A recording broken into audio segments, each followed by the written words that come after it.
Assalamu alaikum.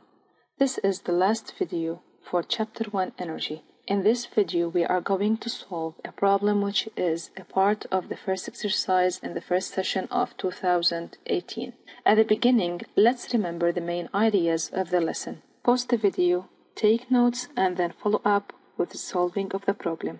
Motion of a disk. A vertical thin string is fixed to a ceiling from its top end while the other end is wound around a uniform homogeneous disk of center of mass G, radius r and mass 2 kilograms. OX is a vertical axis oriented positively downward and of origin O.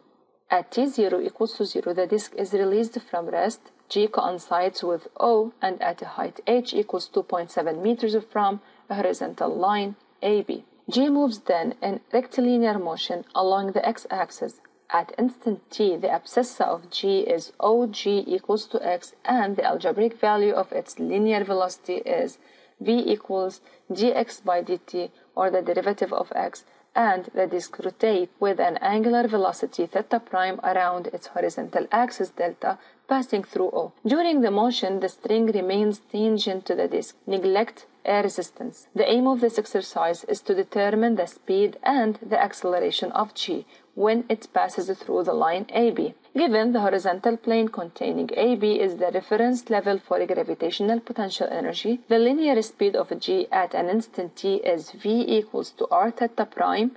The moment of inertia of the disk about delta is I equals half mr squared, and G is 10 meters per second squared. Calculate the mechanical energy of the system disk Earth at t0 equals to 0. The expression of the mechanical energy is the kinetic plus gravitational potential energy. But we know that it starts from rest, so the kinetic energy is 0, thus the mechanical energy is just mgh. So 2 times 10 times 2.7 equals to 54 joules. Write in terms of v, m, theta prime, and I the expression of the mechanical energy of the system disk Earth when G passes through the line AB. The mechanical energy final at AB is the kinetic energy plus the gravitational potential energy.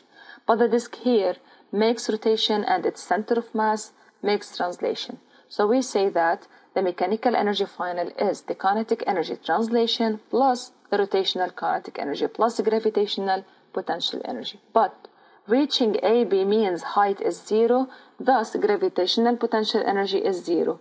And the mechanical energy then is expressed as half mv squared for the translational kinetic energy plus half I theta prime squared for the rotational kinetic energy. Apply the principle of the conservation of mechanical energy to determine the speed of G when it passes through the line AB. Applying the conservation of the mechanical energy, we say mechanical energy initial equals to the mechanical energy final. The initial mechanical energy is 54 joules, while we have found that the mechanical energy final at AB is half mv squared plus half I theta prime squared. Here we have mass v squared I theta prime squared. We can replace I by its expression mr squared for the disk, and instead of theta prime we can replace it by v over r. Thus 54 will be equal to 3 over 4 m v squared. Replace mass by its value, and then v is found to be 6 meters per second. 4.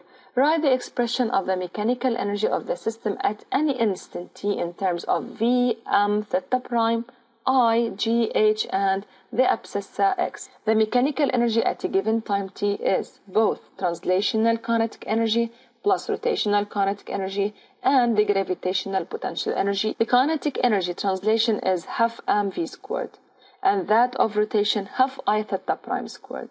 But the expression of the gravitational potential energy is mg h minus x. Why?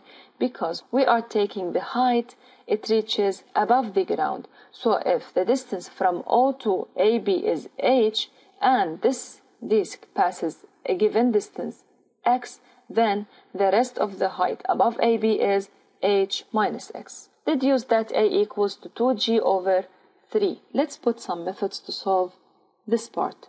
A is the derivative of v, so we should find the expression of v first. The action verb is deduce. We should follow the previous part. Apply the conservation of mechanical energy between a given instant t and the mechanical energy initial, since we know its expression in terms of h. So half mv squared plus half I theta prime squared plus mg into h minus x, which is found in the previous part, is equal to the initial mechanical energy, which is mgh.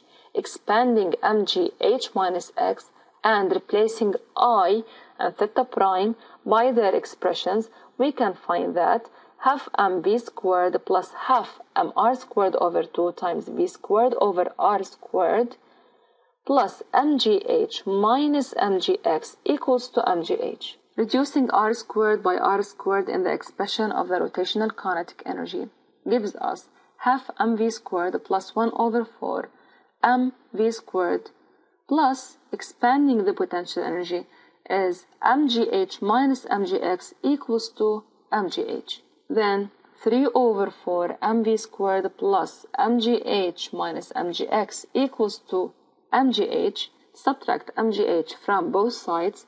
The answer is 3 over 4 mv squared equals to mgx, where v squared equals to 4 over 3 gx.